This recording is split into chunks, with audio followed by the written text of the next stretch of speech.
según el horario en que lo escuchen esto, y a todos los presentes en esta ocasión, vamos a revisar un artículo publicado referente a las emergencias duodenales y el espectro de imágenes que lo puedan delatar o sugerir su presencia.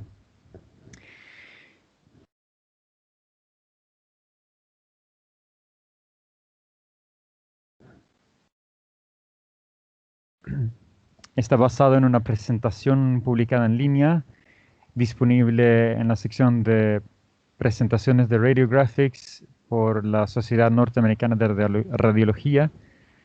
Esta es una traducción libre al español y, bueno, aplicaciones del mismo.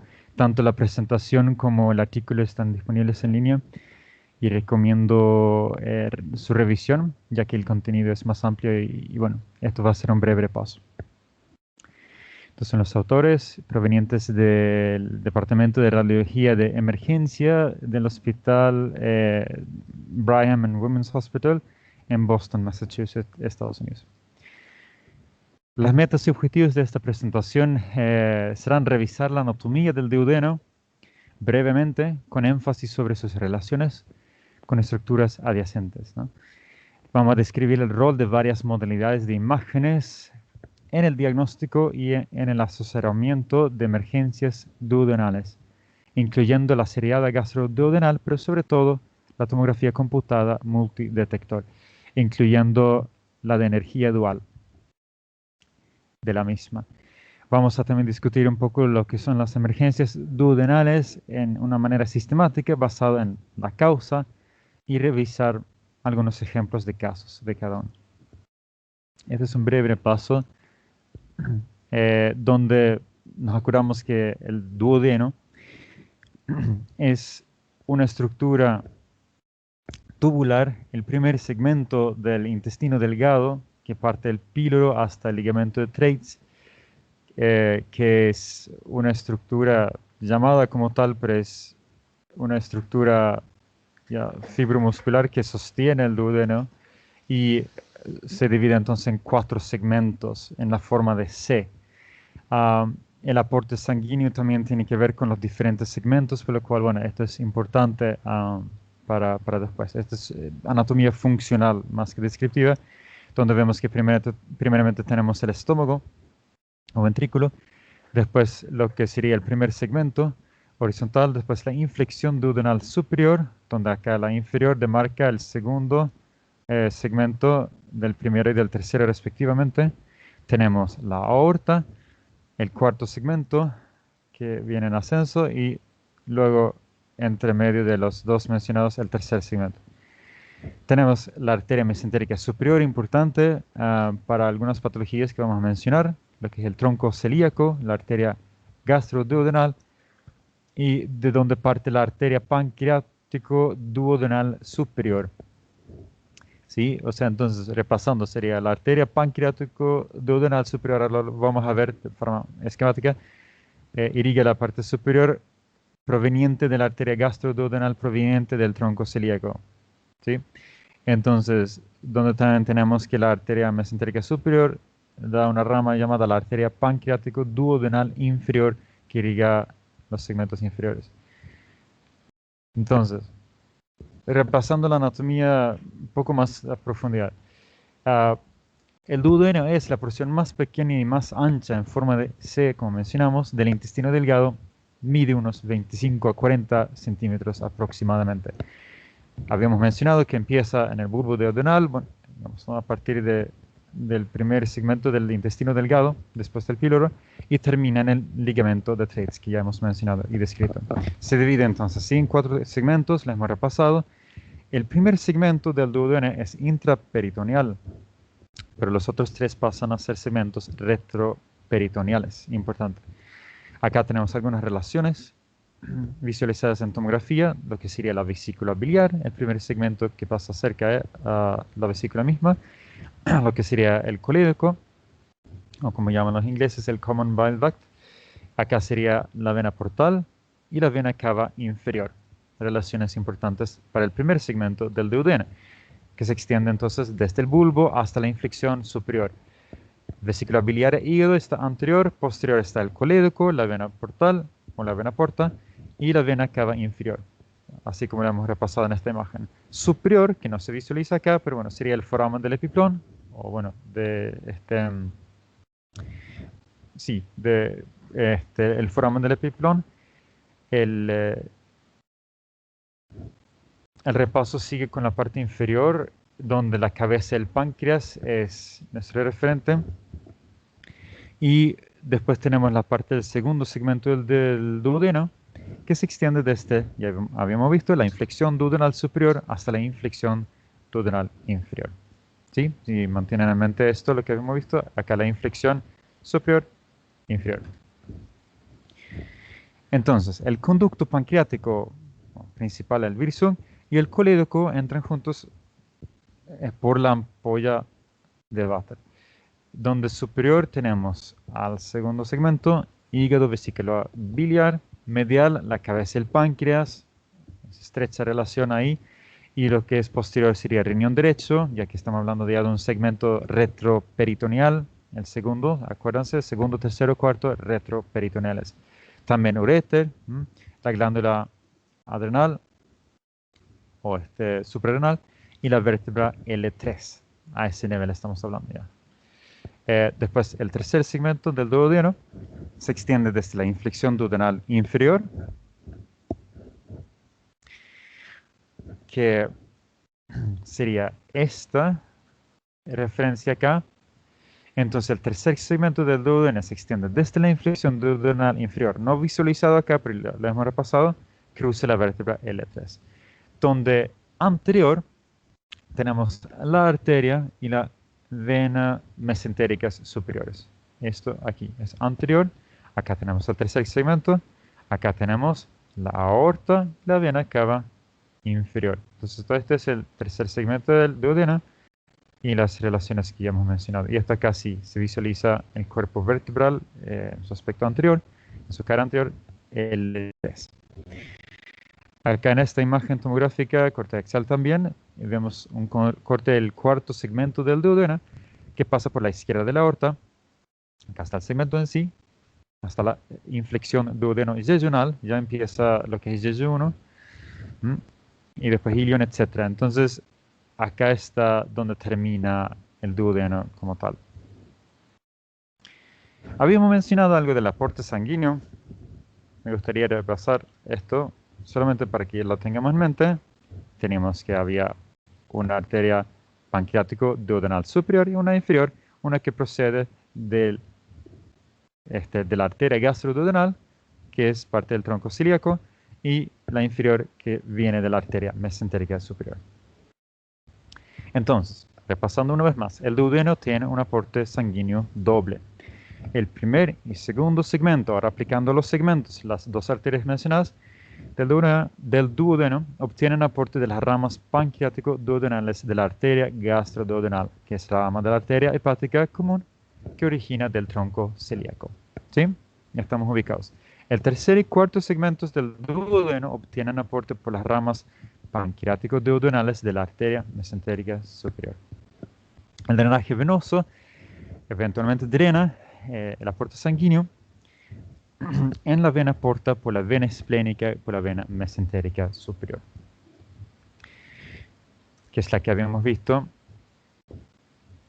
acá, ¿verdad? Acá está la vena mesentérica superior junto con su arteria homónima. El drenaje linfático drena hacia el nódulo linfático pancreático duodenal, que finalmente drena hacia los nodos o nódulos mesentéricos superiores. O sea, lo del drenaje venoso y linfático es más fácil de curarse porque sigue el trayecto de la irrigación, ya sea venosa o linfática, del mesentérica superior.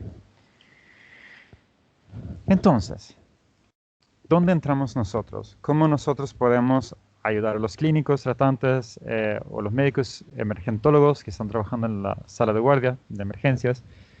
¿Cómo es nuestro rol de radiólogos en el espectro de enfermedades agudas con importante mortalidad sin tratamiento en el ámbito de las emergencias y urgencias como tal. Entonces, mencionan dos métodos, y bueno, de la tomografía, de lo que es la dual. Vamos sencillamente por descarte empezar diciendo que, bueno, por dos diferentes razones, tanto la resonancia como la ultrasonido tiene un rol limitado. Digamos, no vamos a entrar en profundidad a hablar sobre lo que es la resolución temporoespacial de la resonancia y su disponibilidad en guardia o no, lo que es el ultrasonido y lo que es la interrupción del haz de ultrasonido cuando se enfrenta con una superficie gaseosa. Todo eso ya es, digamos, meternos en campo que no sería el objetivo de esta presentación, pero eso siempre recuerda que esto no es nuestra modalidad ideal. Mencionan el estudio baritado, que tiene ciertas utilidades. La deglución de bario muestra acá una estenosis duodenal, marcada por la flecha amarilla, con apariencia de defecto de relleno. Entonces, bueno, sí, la deglución de bario, el estudio baritado, puede emplearse en algunos casos como modalidad de imágenes de primera línea. Los estudios de deglución pueden ser útiles en identificar estenosis, perforaciones, fistulizaciones u obstrucción, ¿verdad? Acá la tomografía computada muestra una estenosis marcada por la flecha como una estrechez de un segmento corto, ¿no? Menciona también acá, lo vamos a repasar de manera pictográfica a posterior, que la tomografía de energía dual o dual energy ha sido particularmente útil, mencionan, en identificar hemorragias o perforación del duodeno, ¿no? Tampoco vamos a entrar en profundidad sobre eso, pero digamos donde una serie con baja energía y otra con alta energía y como juntos pueden reconstruir otras, o sea, nuevas imágenes e inclusive crear una imagen nativa, o sea, sin contraste a partir de las imágenes. Entonces, bueno, tiene ventajas según lo que mencionan, pero bueno, no es el enfoque principal de este artículo tampoco. Mencionan finalmente que la tomografía convencional es útil para el diagnóstico de la mayoría de las condiciones patológicas duodenales.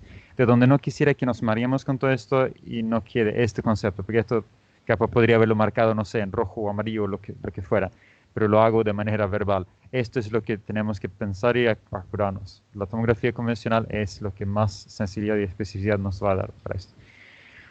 Entonces, las enfermedades duodenales en forma esquemática. Tenemos la enfermedad por úlcera péptica, que puede cursar con perforación y o hemorragia de una úlcera como tal a nivel del duodeno.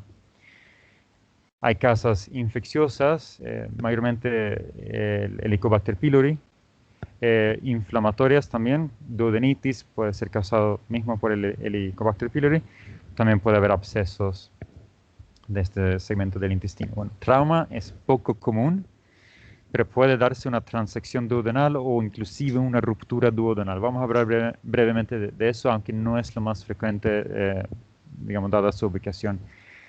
También, en cuanto a lo vascular, mencionar que puede darse una fístula aortoentérica, una entidad muy, muy temible, digamos, ¿no? Es potencialmente fatal. Y lo que es el síndrome de la arteria mesentérica superior. Todo esto lo vamos a ir desglosando después. Esto es solamente a modo esquemático para tener un panorama, un pantallazo. Lo que son algunos síndromes postquirúrgicos, como lo que es de la polipectomía, la fístula colédoco-duodenal, absceso asociado a un periodo postoperatorio tras la colecistectomía, con extensión sobre el duodeno. Creo que vamos bien hasta ahora, ¿no? Vamos así esquemáticamente ubicándonos, ¿no? Lo que son las emergencias asociadas a masas o tumores duodenales, que serían obstrucción, hemorragia o inclusive una pancreatitis. Después misceláneo vamos a mencionar algo después sobre los besoares. Bien, entonces metiéndonos ya en salsa.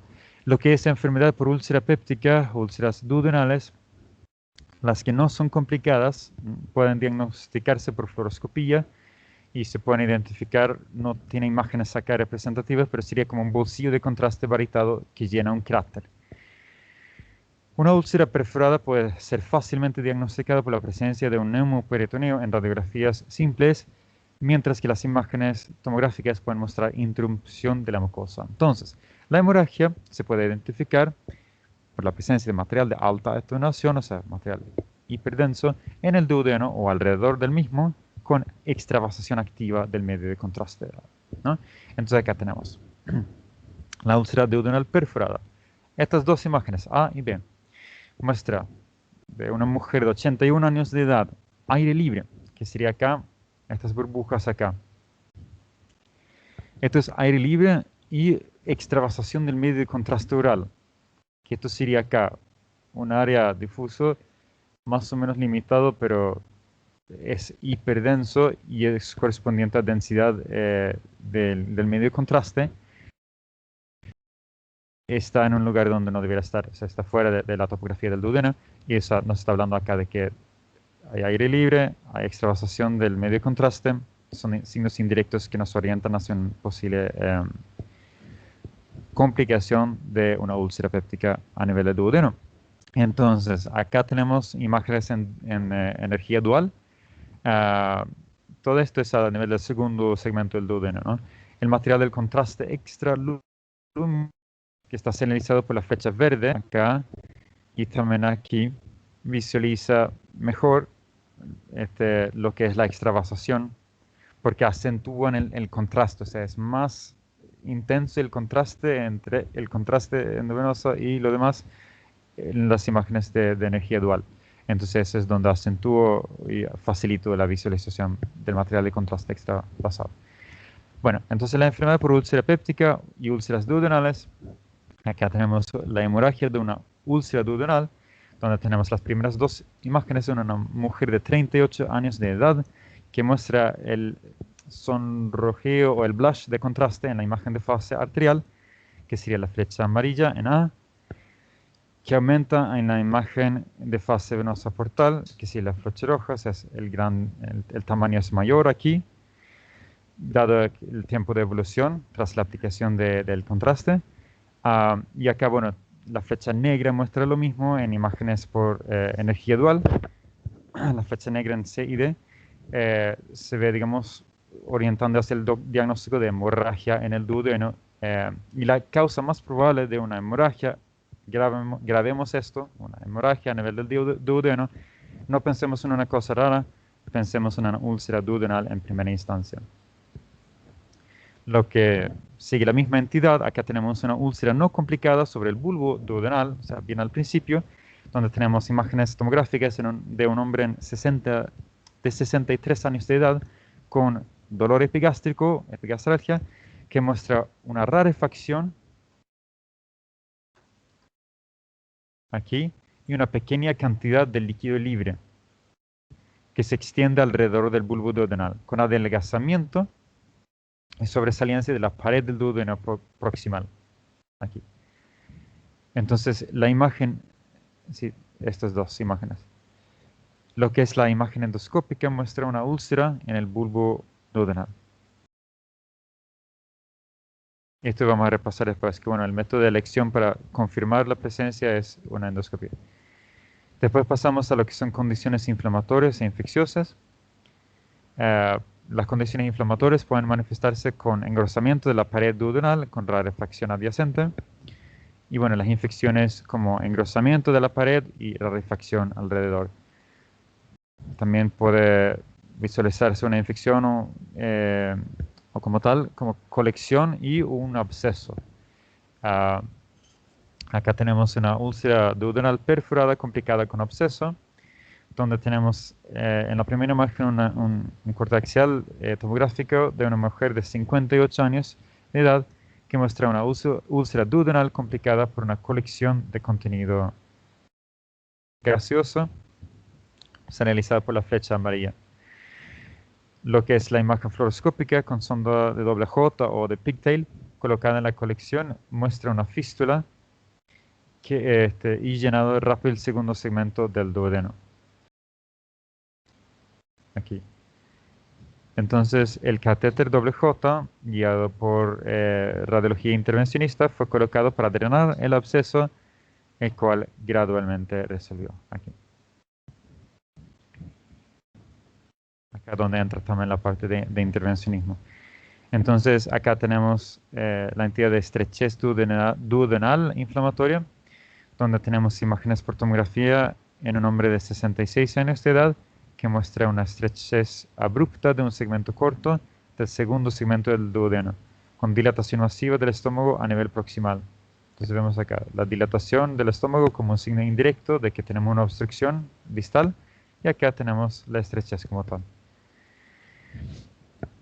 Entonces, después tenemos en esta de Dual Energy o de energía dual, un sitio de realce en donde está produciéndose la estenosis con estrechez focal y engrosamiento parietal, que sería acá, señalizado por la flecha naranja. La endoscopía ayudó a confirmar una úlcera no maligna que, bueno, no está mostrada acá. Condiciones inflamatorias e infecciosas, lo que sería la diverticulitis duodenal. Imágenes tomográficas de un hombre de 62 años con diverticulosis duodenal y que se, digamos, inflamó de manera aguda, mostrando rarefacción extensa a lo largo del divertículo, lo cual sugiere una diverticulitis duodenal, señalizada por la flecha amarilla. Acá, duodenitis aguda, como condición inflamatoria. Habíamos mencionado que sí, es una causa infecciosa inflamatoria de enfermedad aguda, donde el Helicobacter pylori es la primera etiología a tener en cuenta. Entonces, tenemos imágenes por tomografía computada en un hombre de 64 años de edad con epigastralgia aguda, donde vemos leve engrosamiento de la pared duodenal con rarefacción de la grasa periduodenal, que compromete los segmentos segundo y tercero del duodeno, ¿sí?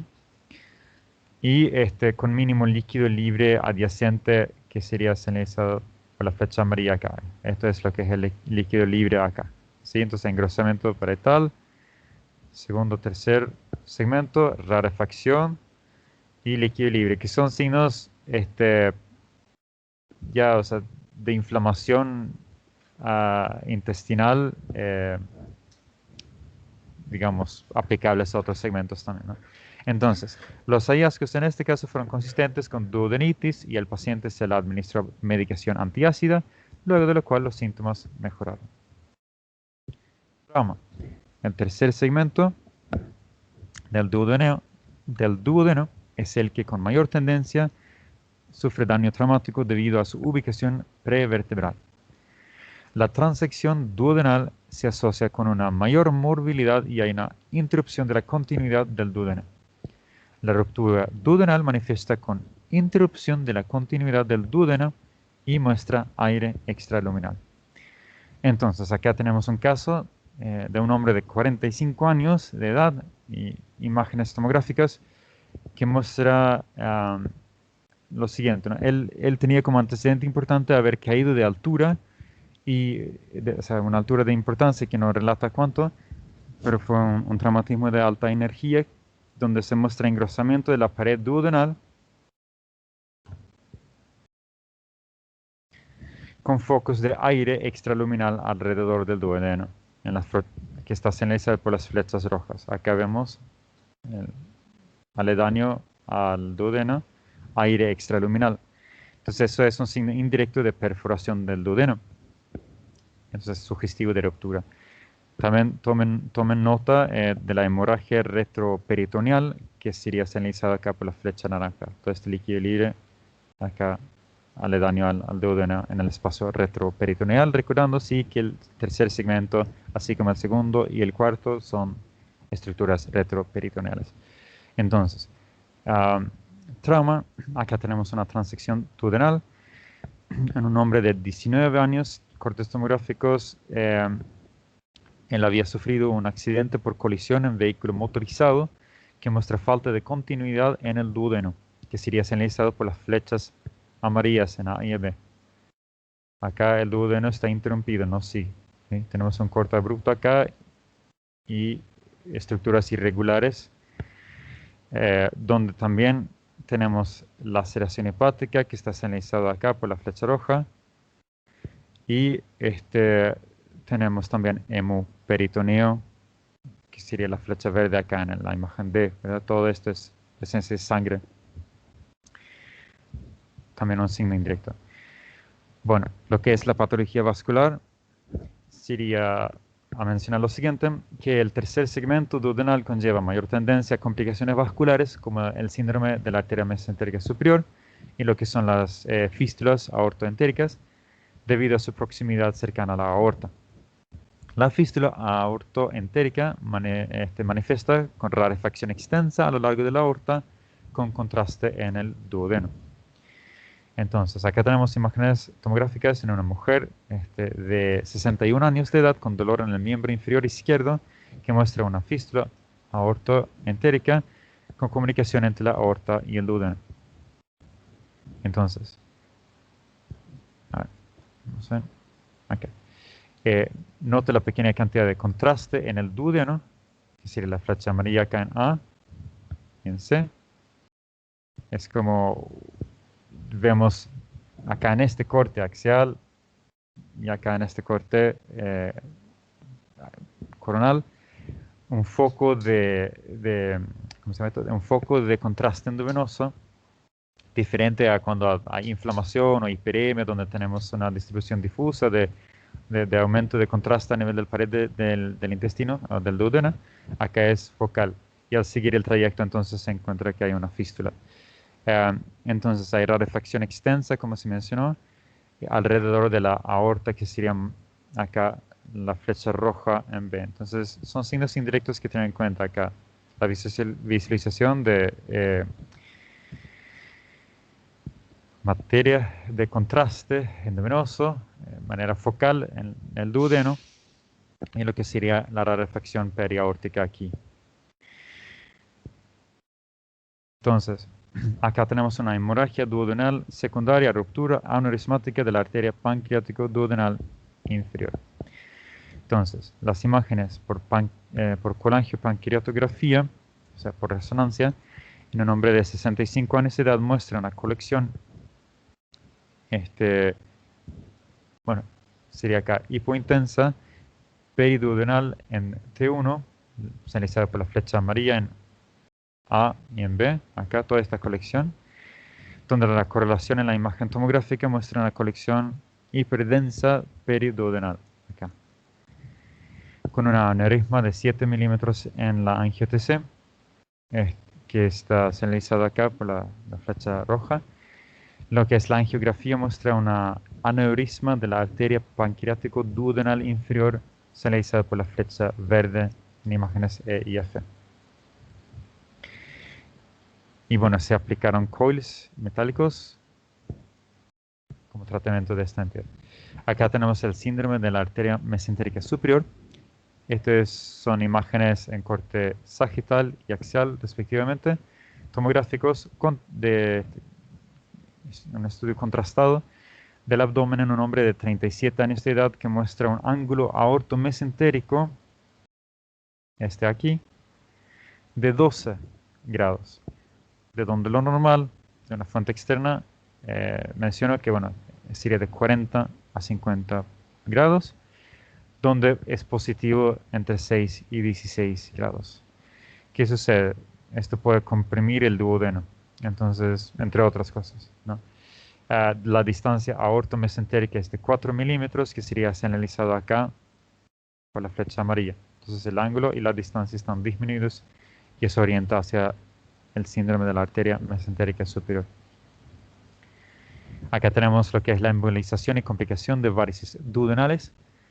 En un paciente varón de 55 años de edad con hipertensión portal y hematemesis, un angiograma por radiología intervencionista muestra en la primera imagen varices duodenales múltiples y lo que colocaron fue un shunt por stent portosistémico intrahepático transjugular, o el TIPS. Esto fue lo que se realizó aquí en esta segunda imagen, y las varices fueron embolizadas usando gel foam, ¿no? Las imágenes tomográficas de seguimiento en C y D muestran una varice pequeña, flecha amarilla en el D, que comunica con una úlcera duodenal superpuesta identificada por la presencia de focos de aire, ¿no? Y acá vemos lo que es el stent, ¿no? Como tal. Complicaciones postquirúrgicas. El duodeno puede comprometerse durante procedimientos quirúrgicos de los órganos adyacentes debido a su cercana proximidad a la vesícula biliar, páncreas e hígado. Las complicaciones postquirúrgicas como formación de absceso, inflamación con flemón y fístulas pueden mejor ser visualizadas en la tomografía computada. Acá tenemos el síndrome post-polipectomía, que no es, cuando se realiza una exéresis de un pólipo en el duodeno por vía endoscópica, sin perforar la pared del duodeno como tal, digamos, esta complicación puede darse donde, en este caso, en un hombre de 42 años de edad, presentó con dolor tras la exéresis de un pólipo duodenal empleado con un lazo caliente, muestra realce de la mucosa, que es la capa afectada, y la rarefacción adyacente al segundo y tercer segmento del duodenal. Entonces aquí vemos esto, aquí, la rarefacción aquí, consistente con inflamación. Y acá también. Esta rarefacción aquí es lo que nos da un signo indirecto de que puede haber inflamación. Entonces, en el contexto del antecedente, esta es una entidad que tener en cuenta. Cuando hay rarefacción y dolor tras la exéresis de un pólipo, puede hablarnos de que no es una perforación como tal, no hay ni líquido libre, ni hay aire libre extraluminal, pero lo que hay es una inflamación debido a que la mucosa se inflama, donde la misma realza, y eso es lo que vamos a ver junto con la rarefacción alrededor, o esa periduodenal, ¿no? Bueno, estas son otras complicaciones postquirúrgicas. Es un absceso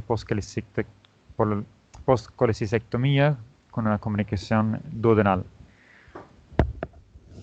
La imagen tomográfica primera en un hombre de 58 años de edad fue sometido a una colecistectomía. Muestra un absceso con realce anular periférico en la fosa el lecho vesicular o en la fosa de la vesícula biliar, señalizado por la flecha amarilla en A y B, acá por imagen de energía dual, que se extiende hasta el duodeno, que sería acá la flecha roja. Entonces acá está el absceso, donde estaba la vesícula, y acá está el duodeno. Entonces el absceso se extiende hacia el duodeno. La imagen por tomografía de energía dual confirma los hallazgos de esto mismo, donde vemos acá el absceso con extensión hacia topografía duodeno. Estamos ya en lo último, las emergencias asociadas a masas y tumores duodenales y hacia lesiones primarias o metastásicas del duodeno pueden causar manifestaciones emergentes como epigastralgia, obstrucción o hemorragia. Los estudios varitados pueden demostrar efectos de relleno de segmentos cortos o largos, mientras que la tomografía puede demostrar la masa infiltrativa como tal, la obstrucción con mayor detalle y o la presencia de hemorragia cuando aplicamos contraste endovenoso. La siguiente investigación de confirmación es la endoscopía con toma de biopsia. Y entonces acá tenemos caso de masa duodenal primaria infiltrante causando obstrucción. Un hombre de 62 años de edad con dolor abdominal, donde primero tenemos el estudio de tracto gastrointestinal superior, con trago de bario, con deglución de bario, que muestra un largo segmento con ausencia de opacificación aquí, ¿no? De repente tenemos un defecto de relleno del contraste varitado. Sobre el tercer segmento sería acá. Entonces, primero, segundo, tercero. Y en el tercero ya de repente no tenemos relleno, ¿no?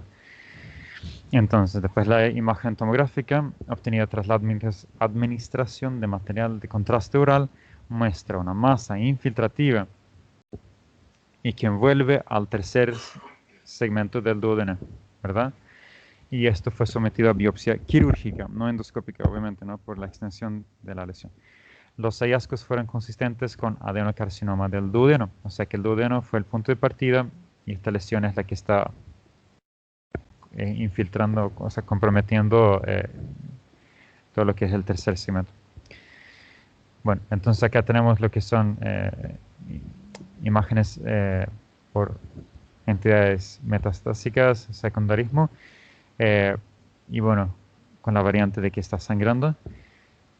Acá tenemos imágenes tomográficas en una mujer de 62 años de edad que presentó con dolor abdominal, mostrando extravasación acá, del medio contraste, a nivel del segundo segmento del duodeno. Y al avanzar el tiempo tras la aplicación del contraste, las imágenes tardías, se muestra mayor extravasación del contraste. Acá se ha analizado en imágenes tardías por la flecha roja. Indicó observación de la paciente, vigilancia clínica, pero subsiguientemente desarrolló dolor en el abdomen nuevamente. Entonces, las imágenes tomográficas de seguimiento mostraron una complicación que se dio en este caso, intususcepción del intestino delgado con metástasis multifocal consistente con cáncer pulmonar, en este caso de células no pequeñas, o sea, bueno, la no microcítica. Entonces acá muestran los focos de implante y lo que es la intususcepción como tal. Esto obviamente en el contexto de los demás estudios de la paciente como siempre. Entonces, acá tenemos una masa duodenal primaria manifestándose con pancreatitis. Acá un hombre de 77 años con epigastralgia que tiene la presencia de una masa sobre la ranura pancreático-duodenal, el duodeno y la cabeza del páncreas. Entonces, bueno, ya se confunden las imágenes en la tomografía. Tenía lipasa sérico elevado y la imagen endoscópica muestra una apariencia distorsionada del segundo segmento del duodeno. Aquí, ¿no? Los bordes son irregulares y las estructuras se están confundiendo. Los resultados de la biopsia confirmaron que se trataba de un adenocarcinoma del duodeno, aquí, en este nivel. Finalmente, mencionar lo que son los cuerpos extraños o besoares, que son acúmulos de diferentes materiales que no se pueden digerir.